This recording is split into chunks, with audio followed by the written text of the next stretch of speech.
now we're switching up here. Talk about some off-season training, nutrition, and stuff. So a couple of people asked, what does off-season training look like for you guys? Obviously, we're both getting on the Whole30 diet. I just don't recommend.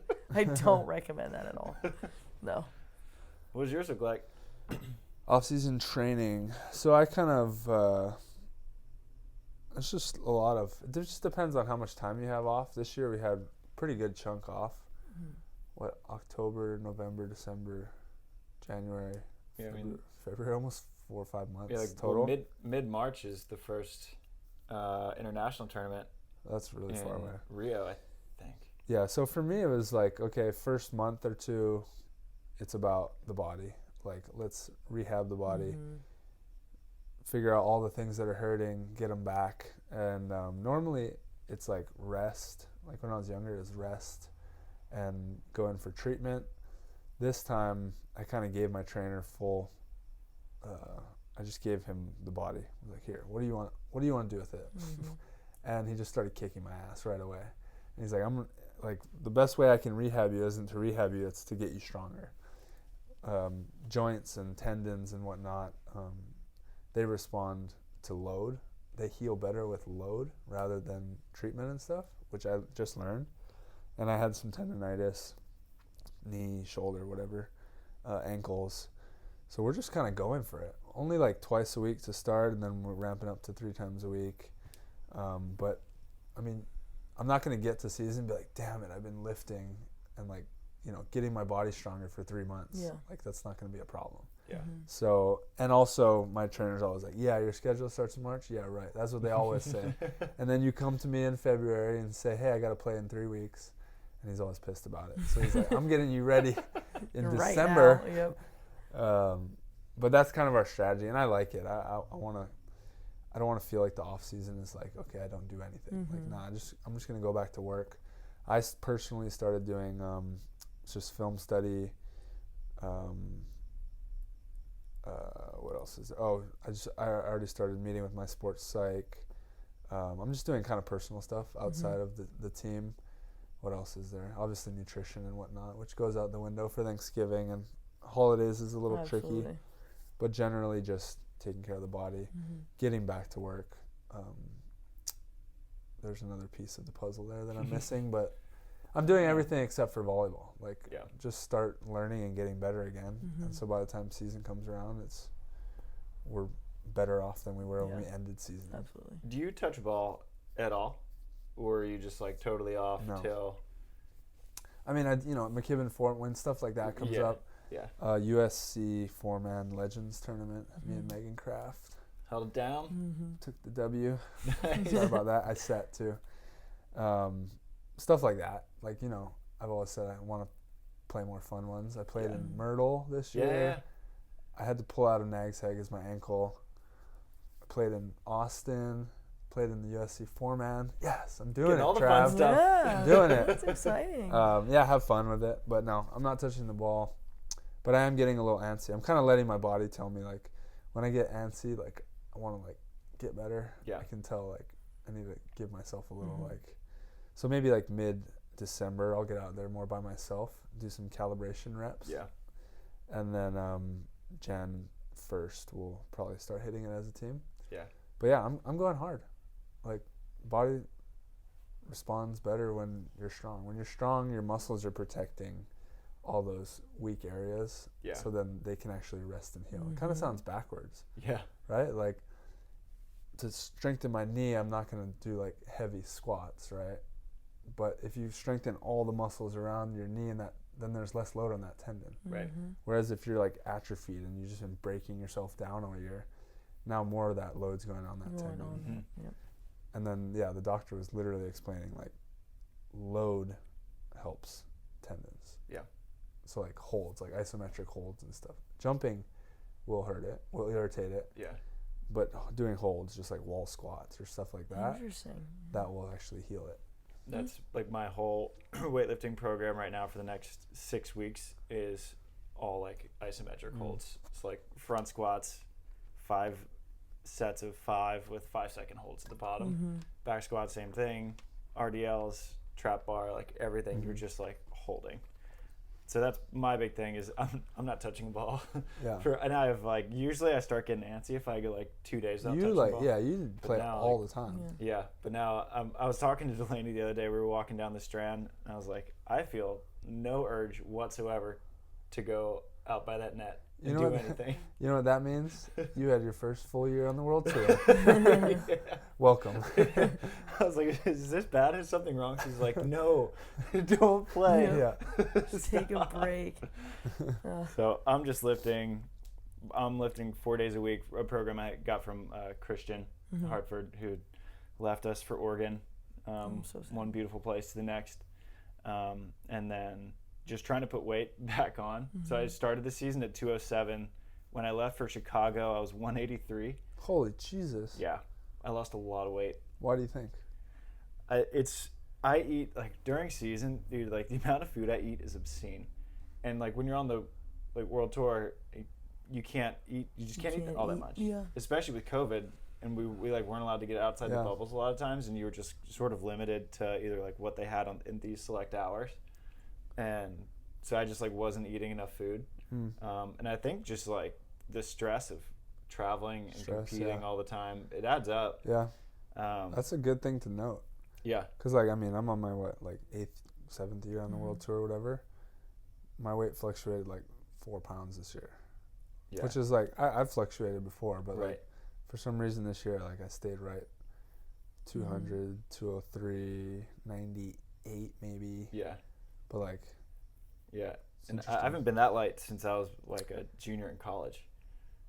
I thought that I'd get a little lighter and I'd be faster and whatnot, but I kind of feel opposite. I feel stronger, and when I'm stronger, I feel faster and I don't know, just less vulnerable to injury and all that kind of stuff. Yeah, and I think when Jake Gibb and Sean Rosenthal were playing together, they hired Mike Dodd as their coach, and Jake asked Mike, he's like, I can't, what's wrong with you? I'm not hitting that hard. I'm not jumping that high. And Mike said, you're too light. Look at you. Where's your power supposed to come from? Right. And so he put 15 pounds on Jake, and then Jake found that his kind of quote unquote fighting weight at I think 220. Look at all the older guys. Phil started hitting the gym hard at the end. He was more buff towards the end of when I played with him than the beginning, for sure. I was like, wow, Phil came back jacked. This is a problem. Nick is extremely jacked right now. Jake hits the gym super hard. Hayden obviously always has. Even though it's funny because Hayden hits the gym super hard, but he actually has been losing weight over the years because he came into the gym 220. Hayden was 220 coming out of indoor. And Mikkel, our trainer, was like, why do you need all this weight? And he was 205 when I first played with him, and I was 190. And by the time we stopped, I was 200. He was 190. And he just kept cutting. I don't know. That's for Hayden because he's changing his style of play and whatnot. Yeah. But anyway. Yeah, so that's my main thing. And 2 weeks at home with Mama's home cooking, I put weight back on. Real quick. Yeah. That's a bad weight, though. Yeah. No, that's the best weight. Good food. I'm going to miss my home-cooked meals every night. That's the tough part. Yeah. This is your kind of first off season. Literally, I have no idea what I'm doing. I have no idea what I'm supposed to do, what I want to do. I wake up, I'm like, what am I going to do today? I don't know. Yeah. Do I want to play volleyball this week? At least you don't act like you know what you're doing. The number one way to be open to learning is first admitting that you don't know what you're doing. Yeah. Right? Yeah. Literally no idea what I'm doing. I've had no idea all summer. I'm just kind of rolling with it. Yeah. I'm like, whatever, I'll figure it out. I don't know. I'm going to go to this. You do a good job winging it. I'm trying. I know I need to be lifting more. I started lifting a little bit again, and I think that's important for me. But when I was at school, my 5th year, we had a new strength coach, and we really were lifting heavy. And Stein had us lifting. He was all about the long term. We want to be at our best in Gulf Shores, and so I'd be max deadlifting the day before a game, and I was like, this is crazy. I've never done this ever. I've never really, but I was also used to, it was the craziest thing. I would do indoor off-season lifting with the indoor team while I was in beach season. So I was I'm kind of used to lifting, but I just I wasn't sure if that was what was best for me. I always felt like if I like to lean out a little bit, because in indoor all we do is eat and travel and play, and I feel like I was always bigger during indoor, which is normal, and then I'd lean out during the beach season and do a bunch of like assault bike stuff and cardio stuff, which I really liked. But yeah, all summer I just had a lack of resources and was like, I'm just gonna play all the time and do a lot of cardio, and like didn't lift that much, and like I don't know, I do feel like I kind of lacked strength. I felt like I was quick, I felt like I was springy, but like not hitting as hard as normal, stuff like that. And so that's something I think I need to get back into, and I'm kind of experimenting with the playing thing. A lot of people who are my age and my level are still playing a bunch, so I'm like, if I'm not playing, I feel like I'm not, and I don't want to be pressured into doing things that I don't feel like I have to do, because now's the time. I've never had an off season like ever. So it's been kind of nice. I'm like, I'm gonna go out to the bar and like go hang out with my friends, and like and it's been fun to just kind of experiment and see what I need to do. And I think like you said, it's a work in progress, and every year is going to be a bit different, but I do want to be ready come whenever there's tournaments. I don't know if I'm gonna be able to even go play in any FIVB stuff, but I want to be ready in case someone picks me up and wants me to play. And so I think moving up here too, especially, is like giving me a lot of motivation to like keep at it. And I love playing. I kind of go nuts when I'm not playing volleyball. I'm like, what am I doing with my life? What am I supposed to do? So I think playing twice a week is fine, and I'd like to get into the gym a lot more. We'll see. I don't know. No, I think it's good. I think just being, like you said, being ready. But like being ready doesn't mean 2 weeks, you find out in 2 weeks that you're going somewhere. It's like the work had to have already been done. Right? So just think like a month or two in advance. Like, okay, in case opportunities might pop up in January that I'm going to want to be ready for. So in November, I'm going to at least, or it might not be January, February, whatever. I'm going to think about that now, just in case those come up. And if they don't, then whatever, you're in shape. And that's why I went to the Clearwater AVP next. I played in Laguna. I might go to Clearwater again at the end of the year. There's some sort of AVP event out there, I think. I don't know if it's in next. But I like being in competition all the time, because I like being under pressure. And I don't like when that goes away, because I know when I don't play for a while and then I go play in a tournament, I'm like kind of freaking out. I'm like, I'd rather be competing a lot, and that's if like Turks and Caicos, I'm gonna go play for a whole week straight, or coach, or whatever I'm gonna do out there. Get touches. Just get touches in any way that I can. So it's interesting. It's a lot of experimenting. I think that's kind of a part of this whole process. And I'm completely alone. I don't have a coach. I don't have anyone who's out there. Like I don't have a set partner. So I'm like, it's completely I have to be self-motivated. But I do have a lot of people around me, a lot of the younger men and women on the tour that are totally still grinding and like staying after it. And like, I think we're just young and we're excited, and we want to be ready. So I think, surrounding myself with people like that is good, but also knowing there's a balance. Like it's probably good to take a week off of volleyball sometimes, and just for the mental, I think that's a big thing. It's about customizing it for yourself. Which is why I'm like, April, what do you do? I'm going to do exactly that. Or you should do exactly what, like, it just won't work. You'll burn out, or you'll feel like you need more reps. Like you would probably feel like you need way more reps if you did what I do, kind of thing. Or you used to. Now you're kind of getting it. I'm getting there. It was actually, I loved practicing with Jose. Because on Mondays when we practiced with him, he would like stop us. We'd have a good rep at like, we'd be there for like an hour 20. We'd have like a perfect line shot, and he'd be like, we're done.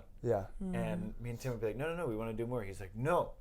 He's like, you do more Jose's now, then tomorrow's practice is going to be worse, and Thursday's practice is going to be worse. He's like, we're stopping, we're building. And I think I like need a coach who tells me to stop. Right. Because, love Adam to death, but he does not have a break. Like he just guns it pedal to the metal the whole time. And so we just like floored it for 9 months. But you got that many reps. And it was awesome. And I got all those reps. And so now I do think that like, I look at reps sort of like a bank. Like I put those reps in the bank now, and I probably got, I don't know, twice as many this year as I would have. But now you need to invest those and now, reps. They can't just sit there. Where can I invest them? They can't just sit in the bank. I have to invest them wisely. Right. And so right now I'm investing in rest because I didn't do that nearly enough this year. And it's like so nice to be able to walk up, like step up on a curb and my knee doesn't hurt. Isn't that great? It's the little things. It's the little things. Or just sit on this couch. I'm like, oh, I sat down. I feel great. It's amazing. Oh my gosh, that's so funny.